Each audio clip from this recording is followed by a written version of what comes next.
Rich, I just read the most incredible book. Oh, really? I did too. I just finished a great book. What did you read? Oh my gosh. I I think we might have read the same exact book. I'm not kidding. Hey everybody, I'm BJ Flag.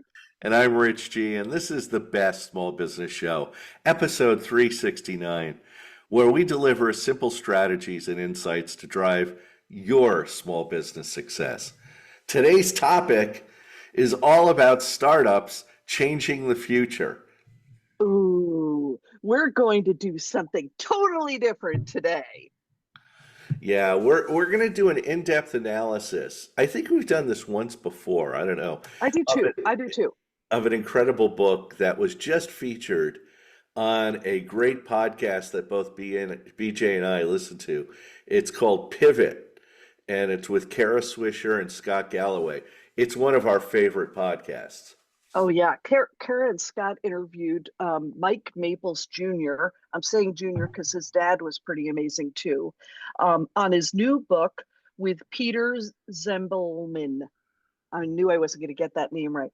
Um, Pattern Breakers: Why Some Startups Change the Future. Oh my gosh. Yeah, I think Mike Maples is the son of Marla Maples. I could be wrong, so No, I think you might be wrong there. I'm Yeah, wrong. I don't know. yeah. I think it's Mike Maples, Mike his Maples. dad, famous. Yeah. So, well, we're talking to you as a small business owner. This book, Pattern Breakers, it delivers key insights into what separates transformative startup businesses from those that just do the same old thing, these predictable patterns. Right, same old, same old. Yeah. Mike and Peter are seasoned venture capitalists. Their book explores some of the small businesses defy traditional industry practices and create exponential growth. So it is amazing journey, I think, in listening to Mike Yeah. talk about just the journey that he has gone on with his career as a venture capitalist. Yeah. And so what they've done in this book is presented four key areas that are going to resonate with you big time. And that's why we're covering them today. Along, and as BJ and I do every time, we're going to give you action items Oh, with yes, each we of those are. four things to help you implement some of these great ideas into your business and stuff. Yeah. And you know what I think is going to be key here is this is not a spoiler alert. Like you Yeah. could totally read the book and you're going to be like, holy cow, this is it. So don't worry. We're taking you through these topics and you'll be fine. So, BJ, why don't you start us off with the first topic? Understanding and breaking patterns.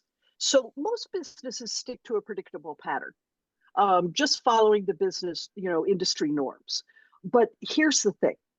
The companies that really change the world, those ones that do just amazing things, they break those patterns. So in your head, I want you to think Airbnb, Uber, Tesla. They didn't just tweak what was already there. They totally redefined the rules of the game. And it's not just small little innovation or improvements. It's about doing something bold and something disruptive. I was talking to Rich earlier and I said, these are disruptive optimists. They in their head, they just can't, they see only the future, which Yeah. is so amazing. And that's where the real innovation happens. Yeah, BJ, I agree. I love the disruptive optimist.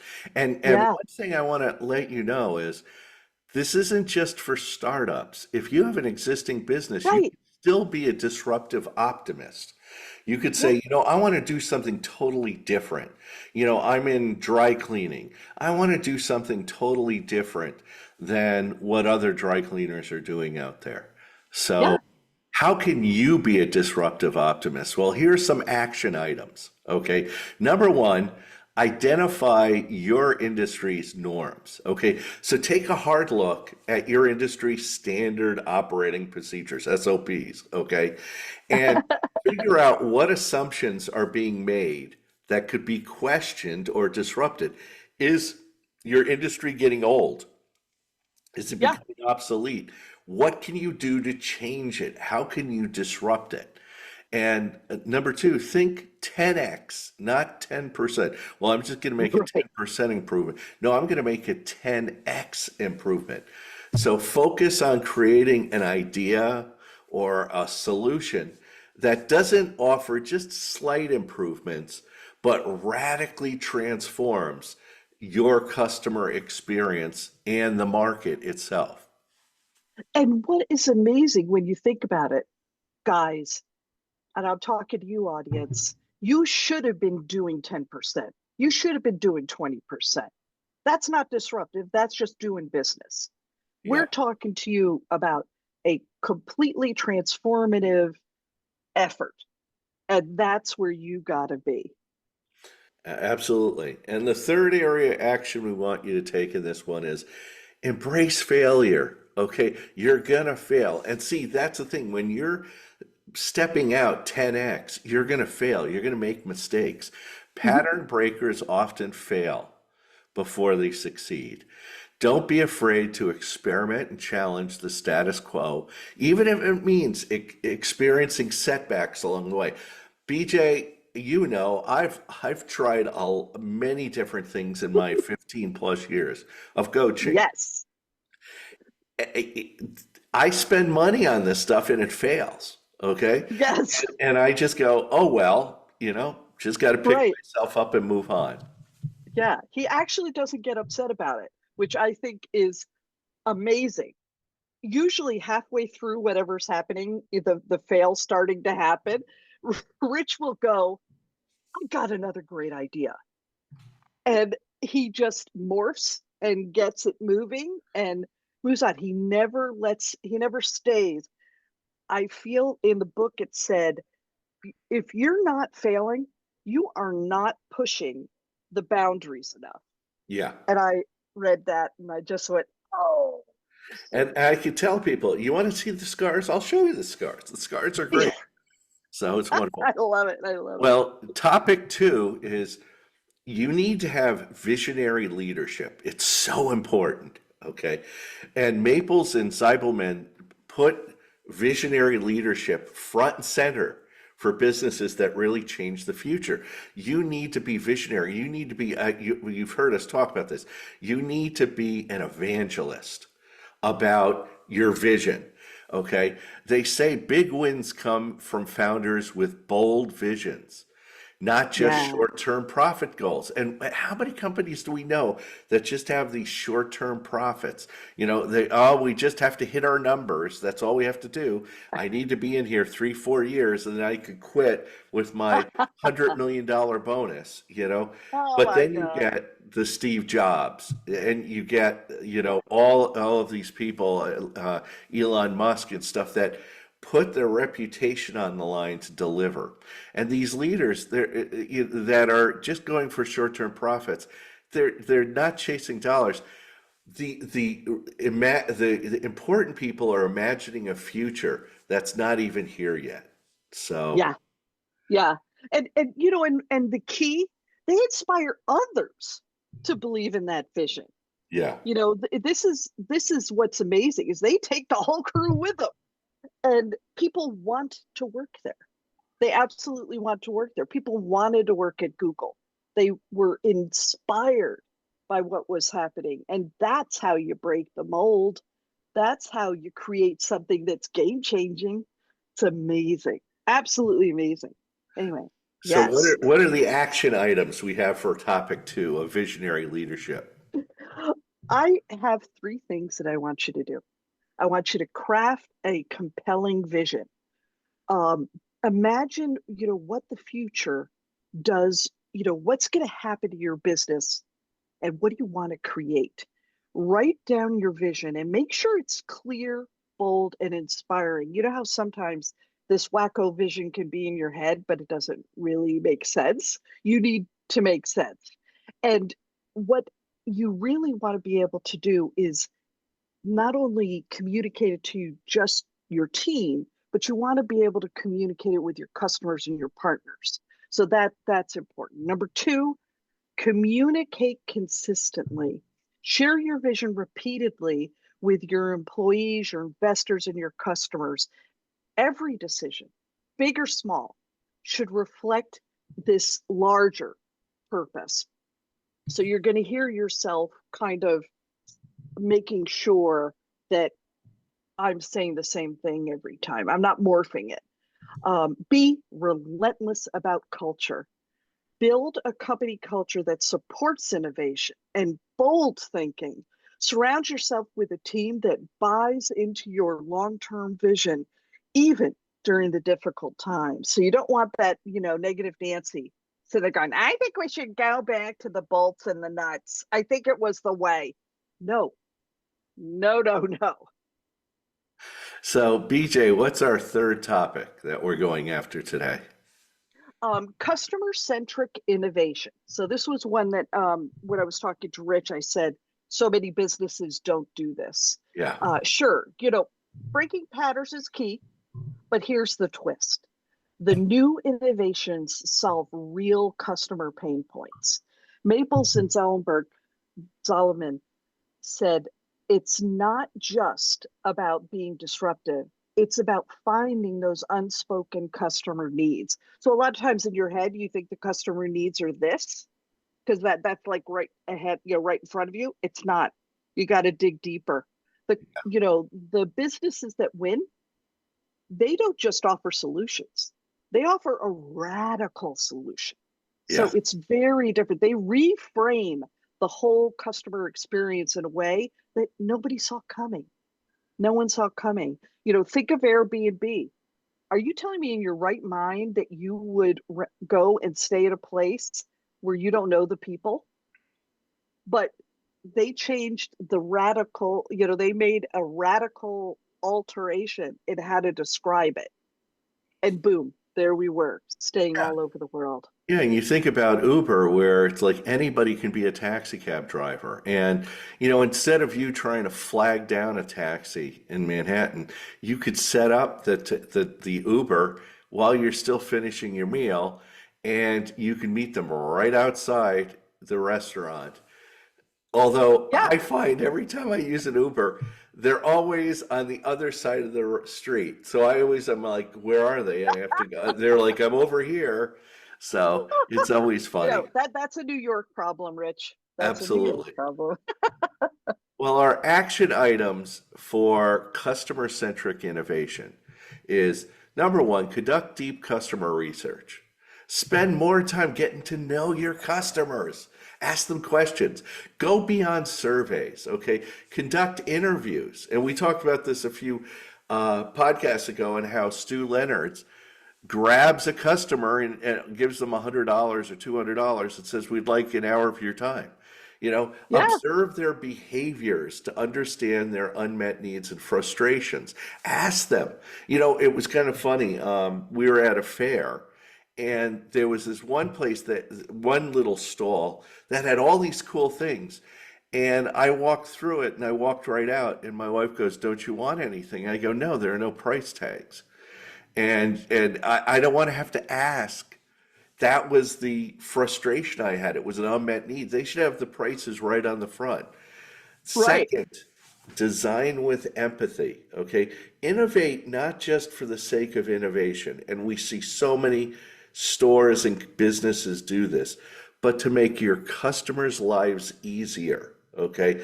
This customer focused approach can help you develop unique solutions that set your business apart. BJ. And you know what I think of right away is hug your customer, Mitchell's. Oh, yeah. I think of Mitchell's right away. You can call Mitchell's and say, oh my God, I didn't realize that tonight I have to go to XYZ.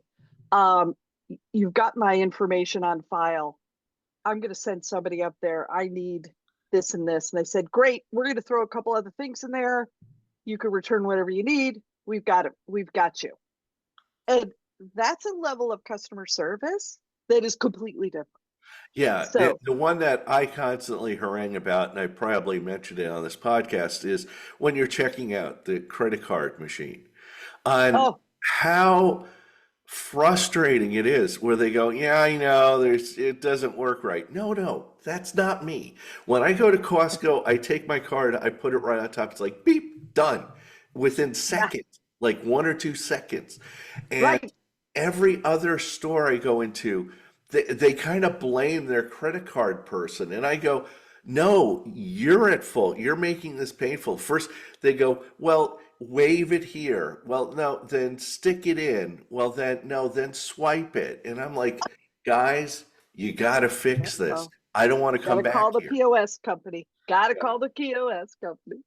Oh my Well, gosh. number three, the third action item is create a feedback loop. That's the most important. Once you execute something, create a regular feedback mechanism to iterate quickly on the new products and service because what you launch might not be the end result. It might need some tweaking.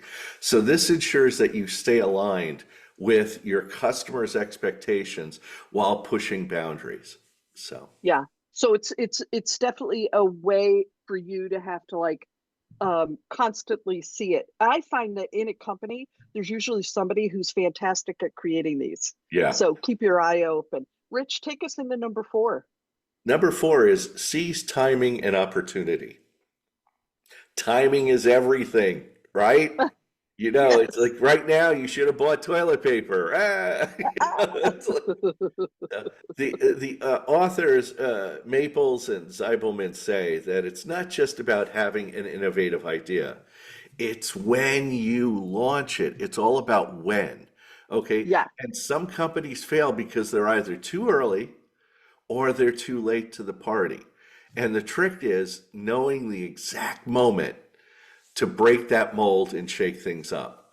And if you get that timing right, you're on your way to turning your business into a market leader. It's so important. BJ, Yeah. what are some action items you can help our listeners with in executing Well, timing? 3 different action items. Monitor market trends. Rich and I talk about this all the time. Stay ahead of your industry by closely watching emerging trends and technologies. Are there external shifts that indicate it's time for the new approach? You just have to say to yourself, I need to be the one who's observing and I need to be ahead. Second, be agile. Ensure that your customer is your business is flexible enough to pivot. That was a lean toward, Kara and Scott. Pivot when the right opportunity arises. Don't get locked into rigid processes and mindsets. And third, experiment with small bets. Before committing all your resources into one direction, test ideas on a smaller scale. This allows you to adjust quickly without risking your entire business on a single decision. Yeah, I hope you've liked these four topics. Absolutely go out and buy the book. You're going to Oh, love yeah. it. It's a great book. And take these action items to heart. Even if you try one of them in the next few weeks, it's going to help you grow your business. So I want to end with why you should read this book as a small business owner. Okay. Yeah. It's not just a theory. This book just doesn't give you theories. It's a roadmap for standing out in a crowded market. Whether you're a small business looking to scale or an established player trying to stay competitive, this book pushes you beyond making those small tweaks. It Yeah. challenges you, and this is the most important thing I think we're going to say today. It challenges you to think big. It really does. And make a transformative impact and not just incremental improvements. So if you apply these lessons, you could disrupt your market, you could disrupt your competition, and challenge the traditional business norm. And it's not just about keeping up with the competition, it's about rewriting the rules entirely. This book will get you thinking bigger. It's going to be planning strategically and making bold moves to lasting success. I think you're going to love it. That's for sure. Um, we need you to keep this momentum going. Share this episode with LinkedIn, Instagram, X, and TikTok with the hashtag the best small business show. Let's spread the word and keep this community growing. And ready to take your business to the next level? Reach out to me, Rich G at richg.com, for top-tier business coaching that drives results. And for all things brand marketing and website design, connect with my fantastic podcast partner, BJ Flagg, at newrenew.com. Let's make your brand unforgettable. Yes. And thanks for tuning in and being such a fantastic part of our team. If this episode fires you up, don't miss out on what's coming next. Subscribe, follow, and share with fellow budding entrepreneurs ready to level up.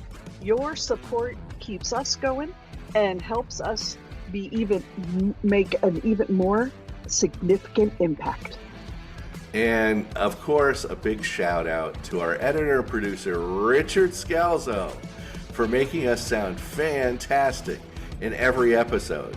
Have an unbelievable week, crush those goals, and we'll catch you on the next episode.